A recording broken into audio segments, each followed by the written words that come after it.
Hey there, Father Michael here.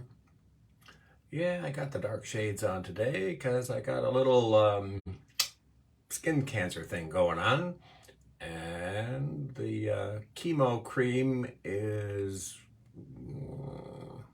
starting to make me look scary. So I'm incognito today. In the second book of Kings, Hebrew Scriptures, there is the story of Naaman who presents himself to the prophet Elisha asking for healing.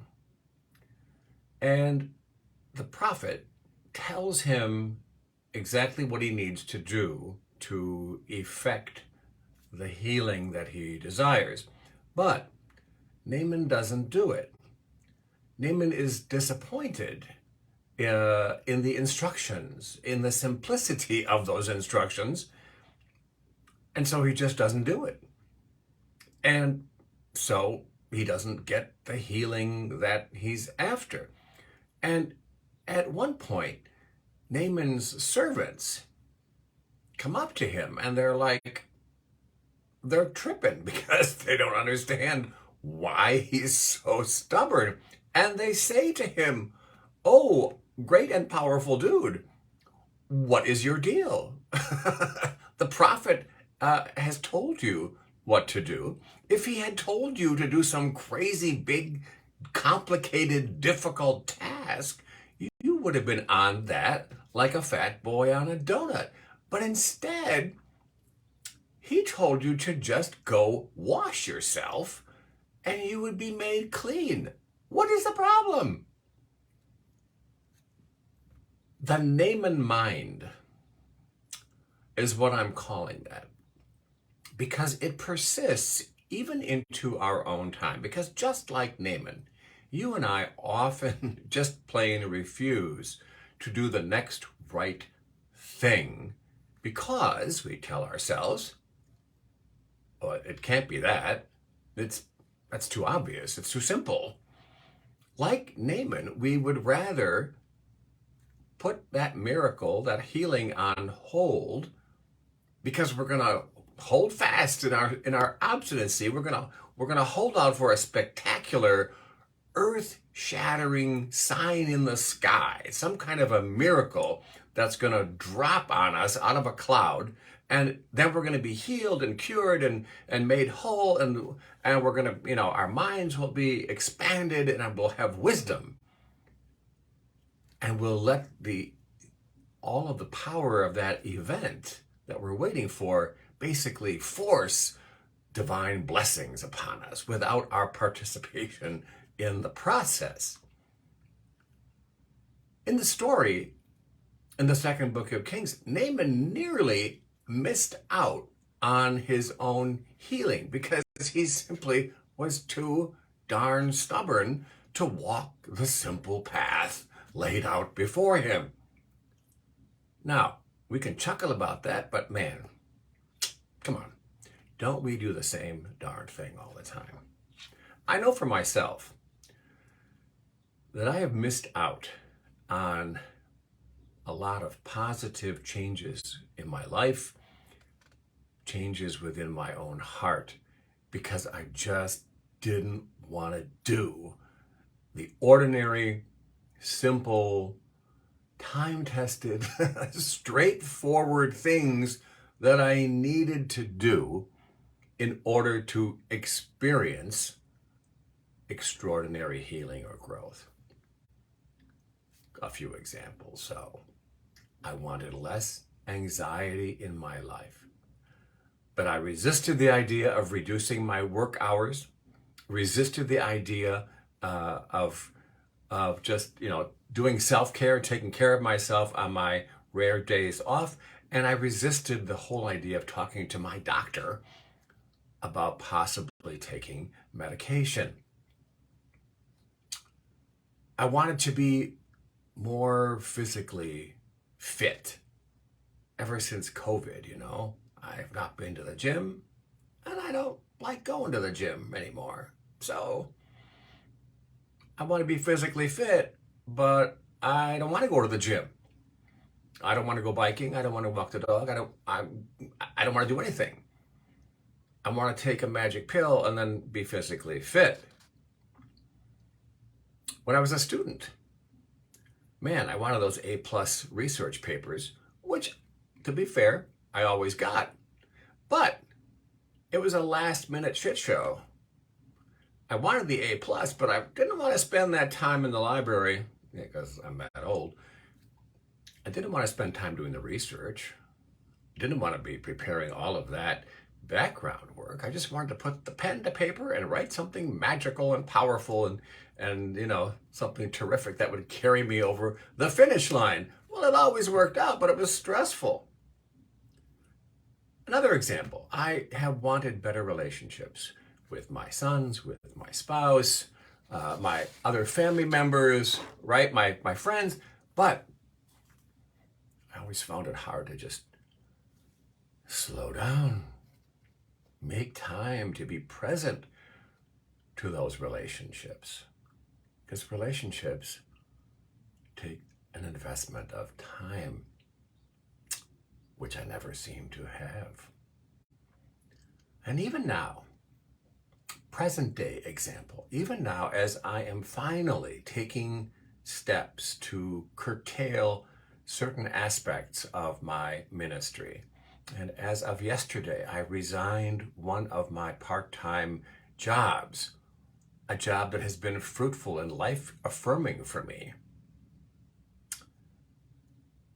Yet part of me is still holding out for some kind of trumpet blast from the heavenly host to affirm that what I'm doing is in fact the right thing.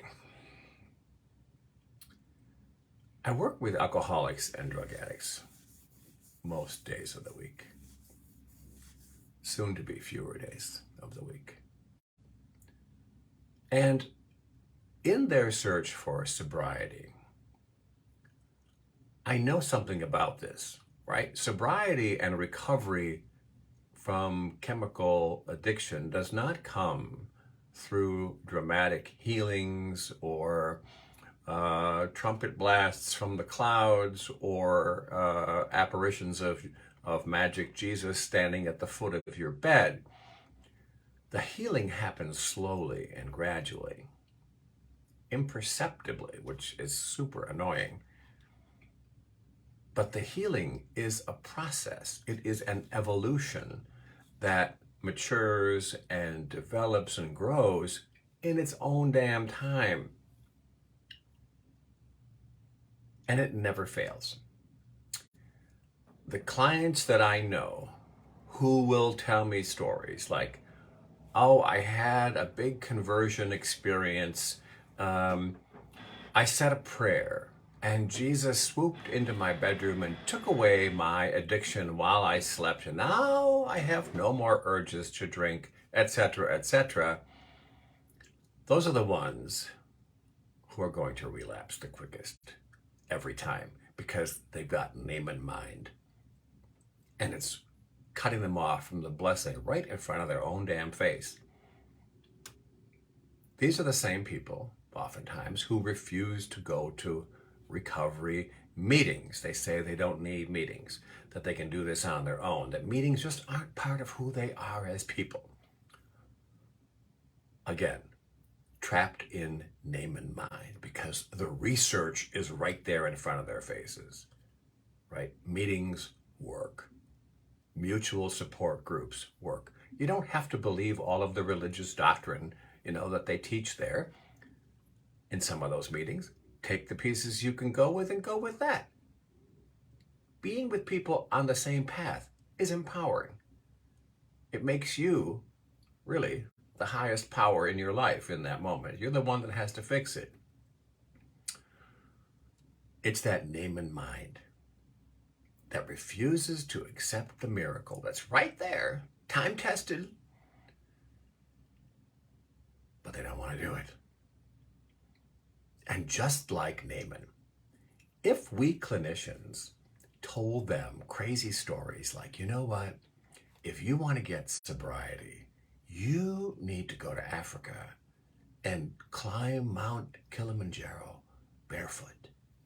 Or we could tell them to swim the English Channel in a bedazzled Speedo. Or maybe rappel down the Grand Canyon in a Superman cape. I swear, they would be more likely to try those things instead of doing the boring, predictable, simple, everyday things right in front of them that all the data of 100 years proves is effective. For myself, I have had some spiritual experiences that were dramatic, life-changing, life-affirming. But the biggest blessings of my life did not come in the aftermath of those extraordinary spiritual experiences. The big blessings of my life came from seeing the next right thing right in front of my face and just trying to do that to the best of my ability, dedicating my daily efforts in the service of being a better Michael. It's hard, to be sure, not to get invested in some outcome that we want to see because of our efforts. This is true in ministry in particularly, but all of this ultimately rests on God and God's will. Are our plans going to work out the way we imagine? We don't know. Maybe. Maybe not. The good news, though, is that God is the one who grades on effort, not on achievement. The same God who asks us to put aside the name and mind and simply embrace the idea that doing simple daily things in fidelity and faith, that's the surest way forward. That's the most certain road to healing. Let's pray. Mighty loving God, we come into your presence in this moment, asking simply for new eyes to see what lies in front of us. Help us to set aside our prejudices and our preferences today. Help us to set aside our imaginations about how this life is supposed to look, and instead focus on doing the next right thing.